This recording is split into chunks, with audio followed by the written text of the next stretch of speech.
Bonjour mesdames et messieurs, comme première nouvelle, les croisières sur la Côte-Nord, des explications et un reportage. Le gouvernement du Québec et du Canada, de même que les municipalités, finalement, ont dévoilé la stratégie de développement durable et de promotion des croisières internationales sur le Saint-Laurent.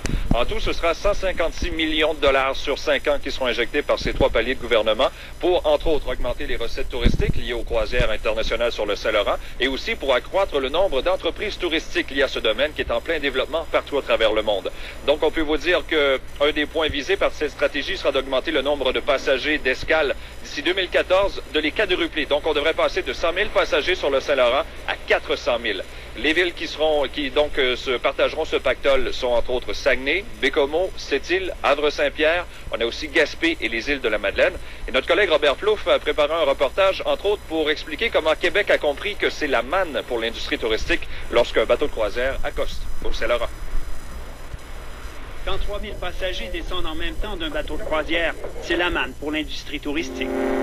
Selon certaines évaluations, un seul passager dépense en moyenne 150 $ dans la ville qui l'accueille. Québec, la capitale, ville historique, est très prisée par l'industrie des croisières et la croissance qu'elle connaît fait des vagues. Il y a peut-être 110 000 passagers de débarquement. Là, la personne peut débarquer 2 fois aujourd'hui, mais 110 000 débarquements aujourd'hui. On est capable de porter ça à 400 000.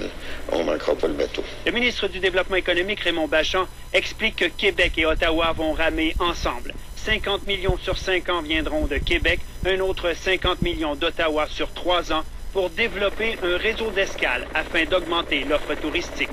L'argent servira à construire ou compléter des infrastructures portuaires et d'accueil dans 6 destinations du Saint-Laurent.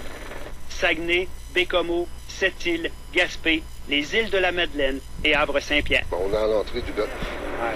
Donc, géographiquement, on est très bien placé. Le maire de Havre-Saint-Pierre a déjà hâte d'accueillir ses premiers croisiéristes à qui il promet une offre touristique unique. On a l'archipel de Marin. On a la culture autochtone qui est à proximité de Havre-Saint-Pierre, qui est à peu près à une trentaine de minutes, à peu près à 40 km du Havre. Ensuite, on a l'île Anticosti, qui est un autre secteur très privilégié au Québec. Et si c'est bon pour les étrangers, pourquoi ça ne le serait pas pour les gens d'ici? On va donner le dos aux Québécois de visiter le Québec. Parce que quand vous allez voir Bécomo, puis vous allez voir que les gens de New York débarquent à Bécomo, puis ont du plaisir, puis ont une journée exceptionnelle, puis il y a peut-être bien des Québécois qui vont dire « Coudonc, je suis jamais allé à Bécomo, peut-être je devrais y aller. » En mettant en place ce réseau d'escale, l'offre pour les croisières sur le Saint-Laurent devient plus attrayante. Et du même coup, ça ne peut que profiter aux 2 grandes villes portuaires que sont Montréal et Québec. Robert Plouffe, TVA, à Québec. Bon, André, vous avez déjà recueilli des réactions de votre côté sur cette annonce. Oui, entre autres, la théâtre de Manicouagan se réjouit de cette annonce, vous le comprendrez facilement. Depuis 2 ans, elle est à même de constater que les touristes qui débarquent du navire de croisière Black Watch, ici à Bécomo, repartent enchantés de leur escale.